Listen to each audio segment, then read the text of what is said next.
Hi, Jonah. How are you? I see BB-8 in the background. BB-8 and his Oscar. Yeah. That I gave Oscar Isaac that Oscar at New York Comic Con because he should have had one for Inside Llewyn Davis. So it's Good, fitting that they're next to good for each you. Yeah.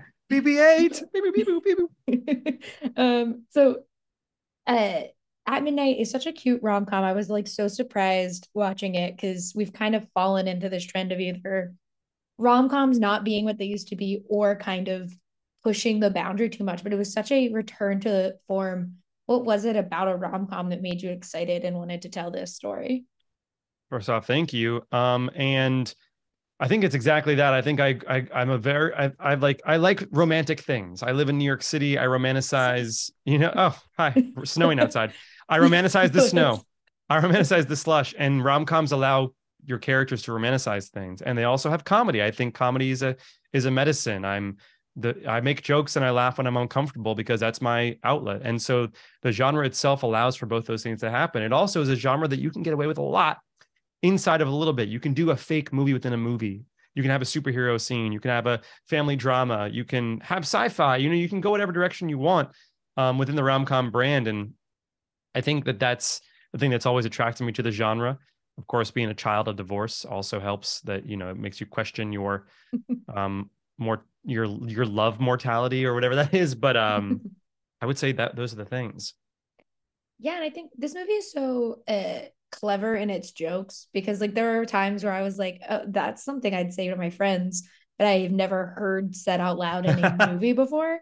So it's really funny. And so just actually being that funny in a rom-com is also rare for some reason, even though it is part of the name. Uh, was that something you wanted to make sure like you kept as an integral part of it? Because it is very romantic. We have these beautiful romance scenes, but then it'll cut to someone talking about how Martin Scorsese doesn't like superhero movies Right. or whatever line. Here's where that comes from, and I'm really glad you picked up on that. Well, also, I don't know if you're like, so there's when my first movie is called Dating in New York, completely Mm-hmm. independent, raised the money independently, made it with me and my producers, and we could do whatever we wanted with it. So I became accustomed to this idea that, oh, if I want to change a line on the day, I can. And in this film for At Midnight, two wonderful drafts written before I became attached to the project. My director's pass included the opportunity to work on dialogue and work on injecting some magic and some personal touch. And when you're in Mexico with producers that support your vision endlessly, you can kind of do things like that. You can be on set and be like, well, let's make that Scorsese that happened that weekend. I remember that crazy article. And I was like, let's get that in Right. there. Or if you want to have the opening line to a scene be the name of a Mayday parade song that you grew up loving called Miserable at Best, Mm-hmm. and I want to have Sophie say that to Alejandro. I just told her to say it and she said it. And it's one of my favorite moments in the movie. So, it allows, for better or worse, you're kind of you can take those risks. You have to do what's in the script as well, of course.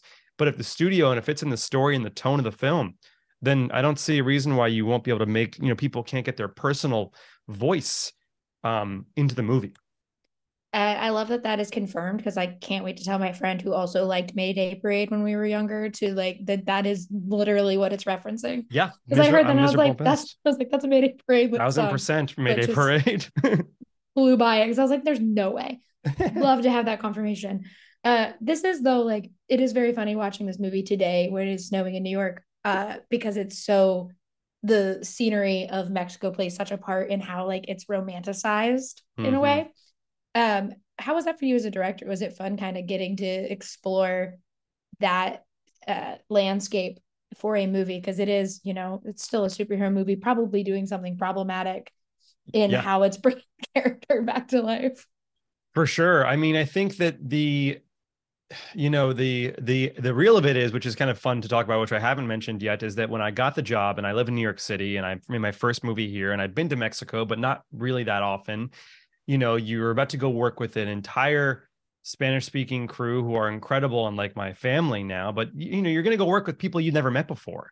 And that's like going into the office for the first day, times a little bit more because you're in charge and you don't speak Spanish that well. And the first couple scouts, I kind of had like horrible anxiety, panic attacks on the airplane. Like, what I'm so scared. And then you get to know everybody and you get welcomed into the family and you're like, oh, this is just like making an indie movie still. There's nothing to worry about. And having the opportunity to shoot in such a beautiful place, the Riviera Maya at the Atelier Hotel. And then where the funniest thing is it rains every 10 minutes. So like it's either rain in a scene or it's not. And that's kind of a running joke too. And then going to Mexico City. And when you have Diego Boneta, you know, wonderful producer and star of the film, who really wants to show Mexico City in a way that we haven't seen it before, you know, in a way that isn't like what we've seen on Narcos or anything like that. He wants to show its romantic natural beauty. And that was what myself and our DP Chuy Chavez were able to hopefully do. And so I think it's wonderful making locations part of your story as a way to the wish fulfillment of travel, because it comes out February 10th. So hopefully everyone's going to be stuck in a snowstorm and be like, oh, I wish I was at the beach, you know? Yeah, and I think they will. I think I really, really enjoyed At Midnight. I was so surprised by how much I was like, oh no, I love this movie. This movie Wow. rules. So thank you so much for talking with me today. Oh, of course. Thank you for talking about the film and for watching it. Of course. Have a great one. See ya.